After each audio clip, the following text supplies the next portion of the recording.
तुम्हाला चांगला बिझनेस करायचा असेल तर तुम्हाला शांततेनं संयमाने वागावं लागेल, लोकांशी प्रेमाने बोलावं लागेल, लोकांशी प्रेमाने वागावं लागेल, आलेल्या कस्टमरला तुम्हाला देव मानावं लागेल. कारण आपण म्हणतो की कस्टमर आपला देव आहे किंवा कस्टमर आपला भगवान आहे, तर त्या पद्धतीने तुम्हाला त्यांना ट्रीट करावं लागेल. तोपर्यंत तो तुमच्यापर्यंत येईल आणि पुढे जाऊन तो तुमच्याकडे रिटर्न येत राहील.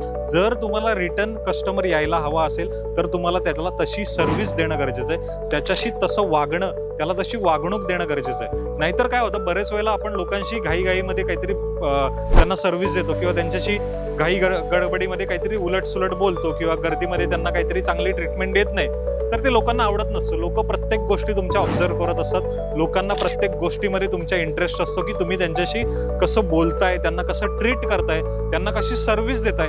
या सर्व गोष्टी तुमच्या कस्टमर बघत असतो आणि कस्टमर त्या सगळ्या गोष्टींवरून पुढे यायचं की नाही हा डिसिजन घेत असतो. ह्या सर्व गोष्टी तुम्हाला शिकणं खूप गरजेचं आहे. कारण बिझनेस करताना आपण बिझनेस करायचं लक्षात ठेवतो, पण ह्या मूलभूत गोष्टी आहेत, ज्या साध्या साध्या गोष्टी आहेत, छोट्या गोष्टी आहेत, त्या आपण विसरतो आणि त्याचा इफेक्ट आपल्याला पुढच्या येणाऱ्या बिझनेसवरती पडत असतो. यालाच आपण काय म्हणतो की ब्रँड किंवा आपला जो बिझनेस आहे त्याचं फंडामेंटल कसं असावं, तुमच्यासोबत जी काम करणारे लोक आहेत त्यांचं बिहेवियर कसं असावं, ह्या सर्व गोष्टींची ट्रेनिंग तुम्हाला त्या लोकांना द्यावी लागते आणि तरच जाऊन तुमचा बिझनेस मोठा होतो. तुमच्या बिझनेसची बाहेर जाऊन पब्लिसिटी होते, लोक एकमेकांना सांगतात किंवा लोक डिजिटली तुमच्या गुगलला रिव्ह्यू टाकतात की हे लोक काही आमच्याशी व्यवस्थित बोलले नाहीत, यांनी आम्हाला काही व्यवस्थित सर्व्हिस दिली नाहीत, तुम्ही इकडे जाऊ नका.